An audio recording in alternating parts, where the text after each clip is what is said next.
மறுபடியும் அது மறுபடியும் என்ன இப்ப நிறைய பாடல்கள்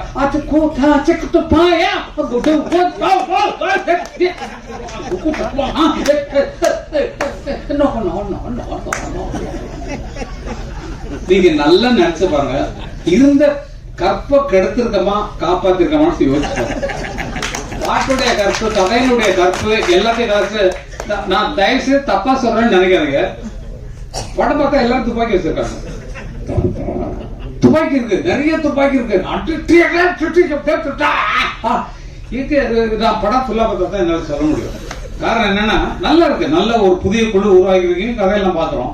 கதையெல்லாம் பார்த்தா இப்ப வர கலாச்சாரங்கள் எல்லாமே வன்முறைகளை முன்னால் வச்சு நீங்க அதெல்லாம் நல்லா கவனிங்க. பெரிய ஹீரோவா இருக்கட்டும், கமலே இறங்கிட்டாரு, நல்ல நடிகர்.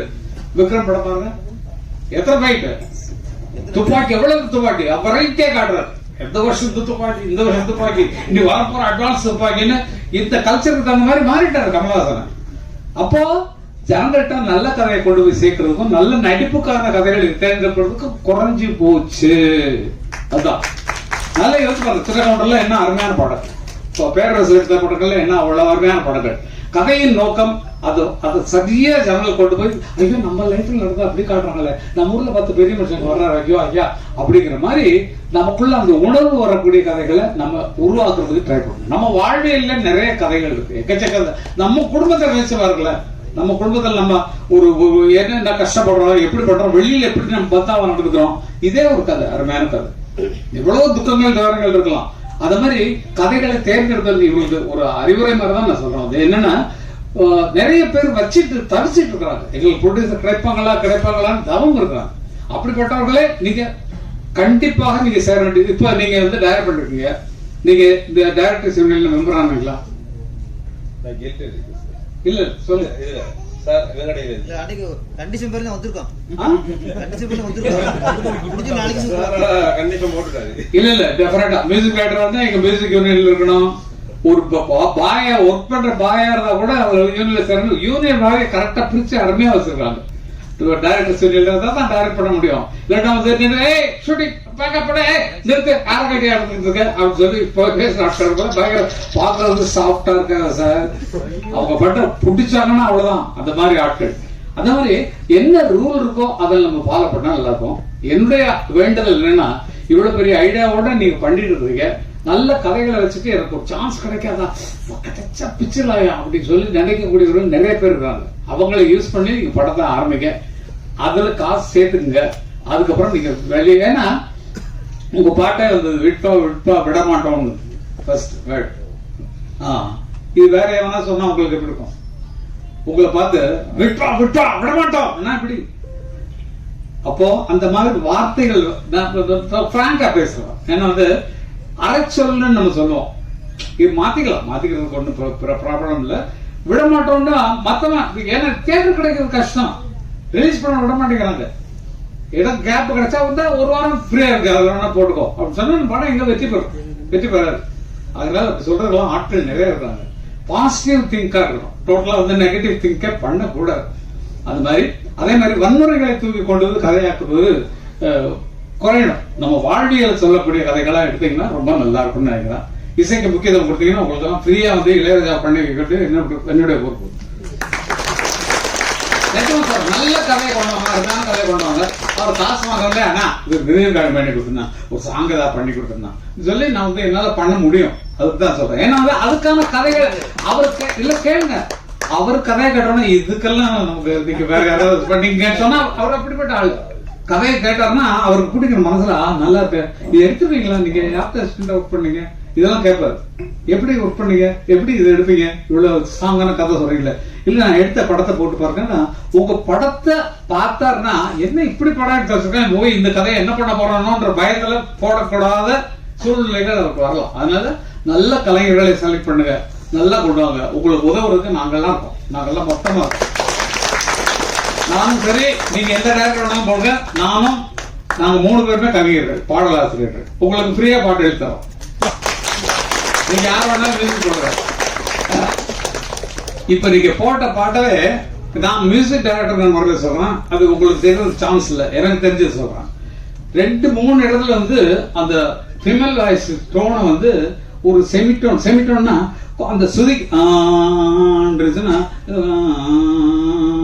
பாடுறாங்க. அதை நோட் பண்ணி அந்த இடத்துல பிச்சை ஏற்றணும் கொஞ்சம். அது மாதிரி சில சில வேலைகள்லாம் இருக்கும் உங்க சாங்ல. அந்த மாதிரி ஆடியோவில் சொல்றேன். எங்களுக்கு அந்த புத்தி தான் என்ன இப்படி பண்ணிருக்காங்க அப்படிங்கிற மாதிரி வரும். மற்றவங்களுக்கு தெரியறது சான்ஸே கிடையாது. மியூசிக் தெரிஞ்சவங்க மற்றவங்க தெரிஞ்சாங்கன்னா இது மாதிரி அட்வைஸ் பண்ணுவாங்க. எதுக்கு நான் அட்வைஸ் பண்றேன்னா, மறுபடியும் வந்து உங்களுக்கு நான் பார்த்துட்டு இதெல்லாம் சொல்ல போறது இல்லை.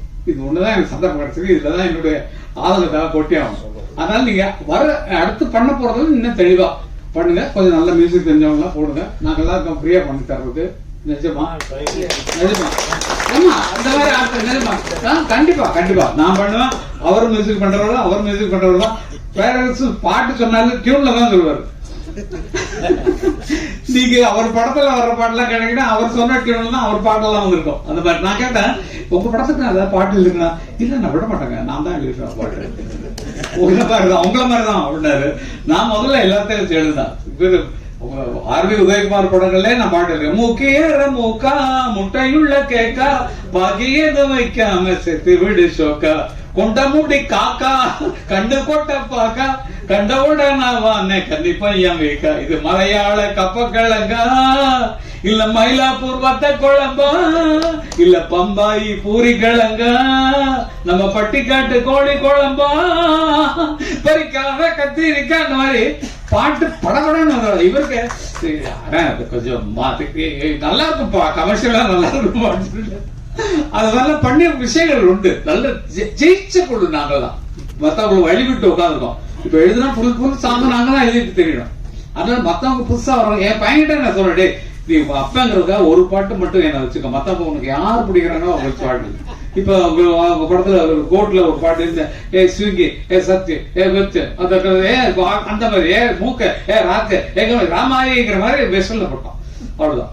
அதை போட்டு அதுக்கு எழுதுற இங்கிலீஷ் பாடெல்லாம் போட்டு நமக்கு தெரியாத பாடெல்லாம் உள்ள பூத்தி பாட்டு பண்ணோம். அதனால எந்த சூழ்நிலைக்கும் ஒத்து போற ஆட்கள் உங்களுக்கு பக்கபலமா எப்போதும் வந்திருக்காங்க, உங்க கூடவே இருக்கிறாங்க.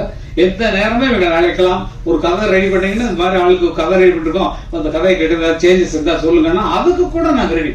ஏன்னா சினிமா உலகத்துல இருக்கும், சினிமா வேலையை தவிர வேற எந்த வேலையும் கிடையாது.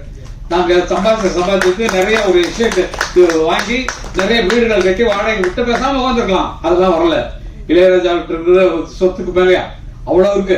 அதனால அவரு வேற பக்க சிந்தனை கிடையாது. உட்கார்றதெல்லாம் மியூசிக் எழுதுதான், அவ்வளவுதான். வேற சதா சர்வகாலம் அதே சிந்தனையிலே உட்கார்ந்து கூடியவர் நான் பார்த்த வரைக்கும் நான் கொடுத்து வச்சேன் எங்க அண்ணா இளையராஜா தான். வேற யாரும் மத்தவங்க வேற வேற இருக்கு. என்னால விட்டீங்கன்னா இப்ப நைட்டு அவங்க கூட பார்ட்டிக்கு போயிட்டு அப்படியே போயிட்டு பார்ட்டினா நான் வந்து சாப்பிடல, அது உண்மையில ரெக்கார்ட் பண்ணிக்கிறேன். அவங்கள மாதிரி நான் சாப்பிடல. அவங்க சாப்பிட்டுட்டு சாப்பிடாம நான் சாப்பிடுவேன். இல்ல எல்லாருமே இவங்களை மட்டும் சொல்ல, சினிமால எல்லாம் அது ஒரு ரிலாக்ஸ். ஃப்ரெண்ட்ஸோட சேர்ந்தமா ஜாலியா இருந்தமா அது போட்ட மனசுக்கு எல்லாம் கொட்டும். கொண்டு வெளியே வெளியும் நீங்களே ஆயிடுங்க 2 மச்சான் இன்னொன்னு சொல்றியா, எனக்கு ஒண்ணு சொல்றியா, ஒண்ணு கொடுத்துலாமேடா இதோட இல்லடா நீ வந்து ஃபுல்லா இருக்கா விட்டுட்டு இதுக்கு மேலாம் ஆட்சிக்கிறேன் முக்கால் சும்மாதான் நான் இருக்கிற கஷ்டத்துல சொல்லுடாது நீங்க சொல்லி ஆறுதல் சொல்ற மாதிரி ஆயிடும். அது கூட ஒத்து பண்ணணும். நல்லவைகளை நினைவுகள் நல்லதே நடக்கும். நீங்க எடுத்துக்கிற முயற்சி ரொம்ப அருமையான முயற்சி. அந்த வெற்றி பெற எங்கள் அத்தனை பேர் சார் எங்க பின்னால் இருக்கக்கூடிய அத்தனை படைகளும் உங்களுக்கு உதவ தயாரா இருக்கும் என்று சொல்லிக்கொண்டு உங்களிடம் விடைபெறுவேன். நான் போக வேண்டியது 2 மணி நேரம் டிராவல். அவரு உதயகுமார் அவர்களும் பக்கத்துல தான். பக்கத்துல நாங்க மாவலி ஒரு பக்கத்துல இருக்கோம். எங்க வீடு ஊர் வேண்டாம், ஊர் விட்டு ஊர் வந்து ஓடி போட்ட மாதிரி ஓடி போயிட்டாங்க. இந்த சிட்டிக்குள்ள இருக்க வேண்டான்ட்டு ஒரு சந்தோஷம். அதனால நீங்களும் தனியா இருக்காதீங்க, குடும்பத்தோட இருக்கு.